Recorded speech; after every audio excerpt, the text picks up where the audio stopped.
Okay, so this morning we're going to learn how to do web scraping, how to collect data out from the web, and how to overcome a lot of the challenges that are out there.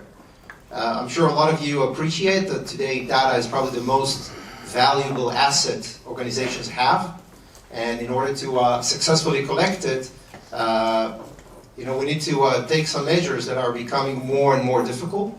So I think our purpose today is, one, to understand why it's becoming more difficult, and what are the solutions that are out there to overcome some of those difficulties.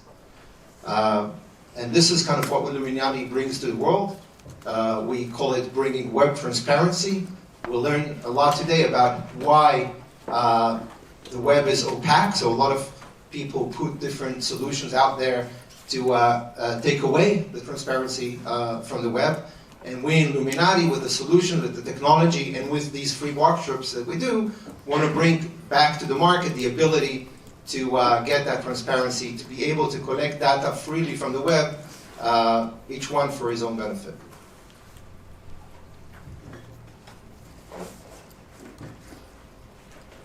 Okay. I think you're... Okay. My name is Tamir. I'm the VP with Luminati. And if you want to follow some of the content here, we're available on Twitter, LinkedIn, Facebook, and GitHub. And Slack. Thanks. After a short introduction by myself, this is what we're going to cover today, starting with the ability to understand how to get the ABCs, the basics of scraping, how to understand how websites are detecting robots and trying to block us or take other measures to cloak us. We'll then talk about the very specific use case of search engines. So one thing is to just collect data out of websites. The other is, how do we understand how different search engines are returning data, and how do we collect that data for our benefit? It's kind of a different type of data collection. From there, we're going to go into the details of the advanced data scraping.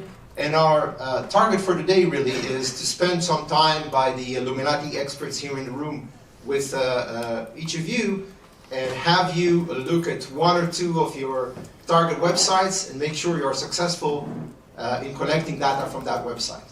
Okay? So at the end of the day, through the exercises will build it up, so at the end of the day, each and every one of you is really able to collect data successfully from at least one of your target websites, and then you can go back to your offices and scale it up, add more target websites, and make it all very, very practical. So what is really the challenge? The challenge that we see today, we didn't have it like 10, 15 years ago that much. And it's that many of the websites traditionally were just HTML pages. But today, most of the web is dynamic web. It actually knows who you are. There's a lot of things that websites kind of consider when they understand who it is that is visiting the website. And because they know who you are, they're going to be actually giving you a different price, a different ad, a different content that they believe is a good fit to you. They may also, if they think there's a bot, it's a bot, and if they have a bot detection or bot prevention mechanism, they're going to try and block you or cloak you. So because of this dynamic nature of the web, it's not as easy as it was before to actually collect data from websites. And today we're going to understand more how the websites understand who it is that is visiting them, and how there are different solutions that we can take in order to manipulate it in a way that would allow us to collect the publicly available data out of those websites. In fact, with this vision in mind, Luminati came to be. So we understood the web is actually not as transparent as we want it to be. And the very first thing that we did, the way we started as a company, is reaching out to many consumers. Today we have more than 40 million of them. And those consumers have agreed to let us use their devices in order to collect informations like the real consumers see it, okay? And that's really a big power, because today you can actually access the web through those 40+ million consumers from their devices, and then you could actually understand how they view the web, how they use the web, what they will see, and overcome a lot of the challenges that I mentioned earlier on. Every user that is becoming part of our network is usually doing it in exchange of a free usage of an application, so they don't do it because they like Luminati or they like the concept of transparent web. They do it usually in exchange for something which is valuable to them, a free application usage, and they have a whole screen that explains to them what it is that they agree to. So it's really a process that every one of those 40 million users understands that what it is that they agree to as part of being part of the Luminati network, and each one of them has also the option to opt out. Okay. Now it's very important that you understand that each one of the users. So the only 3 cases we're going to use the device is when it's idle. This way, all those 40+ million people that are being used as peers for us, we're not going to interfere with their daily use of their devices, be their desktops or their mobile phones. And then they have to be connected to the internet. Of course, we do have some ability to use their 3G or 4G networks, but to a very, very limited extent, not more than like 20 megabytes in a day and 100 megabytes in a whole month. And then they have to be connected to power or have enough battery.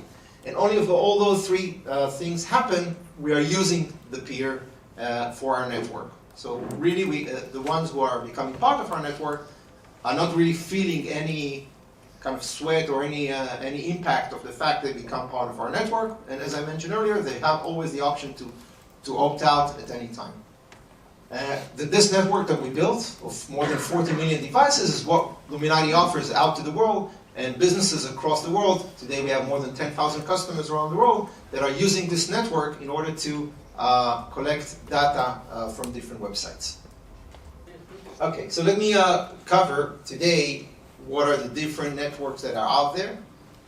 This is some good introduction, because as we go into some of the more detailed parts of sending requests, you need to understand that today it's not only the residential network that we have, it's actually 4 different networks that we offer. And let's go through each one of them and understand the benefits of each one. So the rotating residential network is what I mentioned earlier on. It's pretty much available in every country. We guarantee a 99.99% uptime. And it allows you to really select a peer to go out to the web from any country, any city, any ISP or ASN, any mobile operator if it's a mobile, and be very specific in how your requests are going out. The big benefit of this is that you're really using the real IPs of real consumers. Those same IPs are then used by those consumers possibly to go to the same target websites. So the likelihood that they are going to be blocked is actually quite low. And you're really getting the same vision that a consumer would see of that website. The other one that we offer is the data center network. The idea of data center proxy is not new. We bring a lot of innovation and new technology in there, but the basic concept is the same. It's we have about 750,000 IPs in close to 100 countries. The benefit of the data center IPs is that they tend to be faster, of course, and they are much, much cheaper.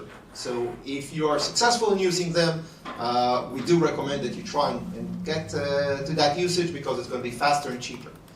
For all the reasons I mentioned earlier, many times, it makes more sense to use the residential network. 2 other network types that we have. One is the mobile. So for some use cases, for some collection, you actually want to get an IP which is 3G or 4G IP. Those IPs are different. The likelihood that they would be blocked is usually very, very low, but there is some benefit sometimes to use these IPs for some use cases, and this is the 3rd network that we're offering. And the 4th one really caters for people who want to have the same IP available across a long period of time.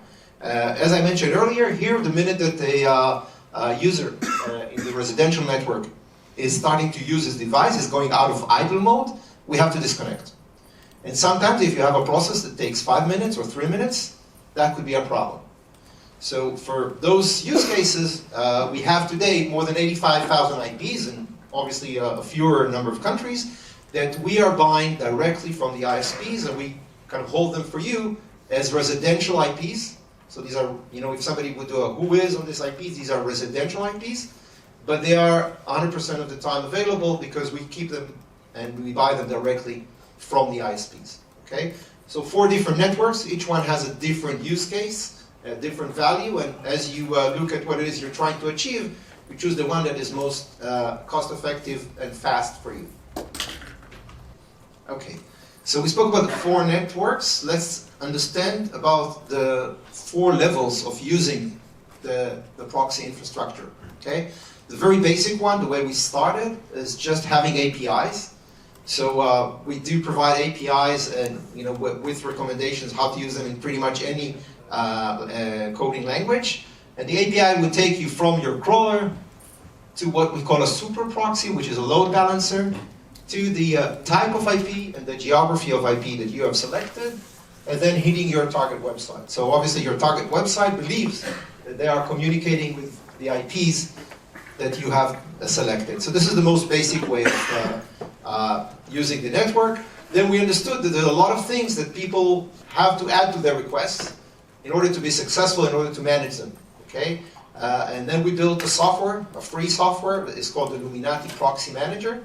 The Luminati Proxy Manager sits in here, and it helps you with anything that has to do with rotating your IPs, understanding that you want to take action based on a different response back, understanding what to do when there's a CAPTCHA, a lot of things that you want to, you know, control and manage as part of the scraping process. You could do it with the Luminati Proxy Manager. Most of the session today would be teaching you how to use the Luminati Proxy Manager in order to get your request or your data collection in a much more smart and efficient and productive way at the end of the day.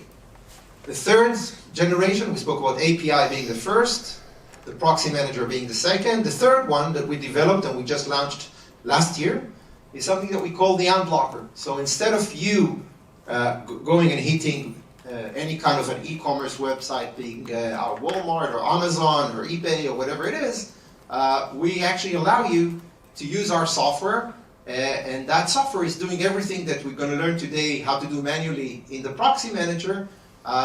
We're doing that for free for now, automatically for you.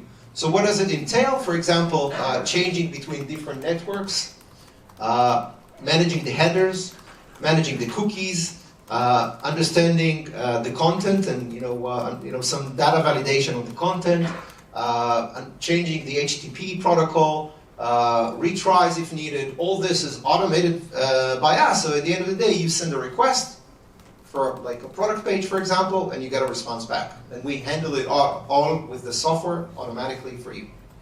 And then the fourth generation is our hosted data collection automation platform. So here, in fact, it's probably a fit for organizations who don't want to go into the whole detail of the collection themselves. So we allow you to the extent of just give us what are the URLs, what is the data you want out of this URL, and we're going to go out, collect the data, parse the data, and serve that through APIs back to you, to your code. So we kind of allow you full automation of that, or anything in between. It's more kind of a customized service that allows you to kind of hand out or give to us a lot of the headache of doing this data collection if you prefer. Okay? So we would do anything like making sure you're getting accurate results, use different data formats that are important for your operation, verify the data, and overcome any blockages that are needed in order to automate the data collection.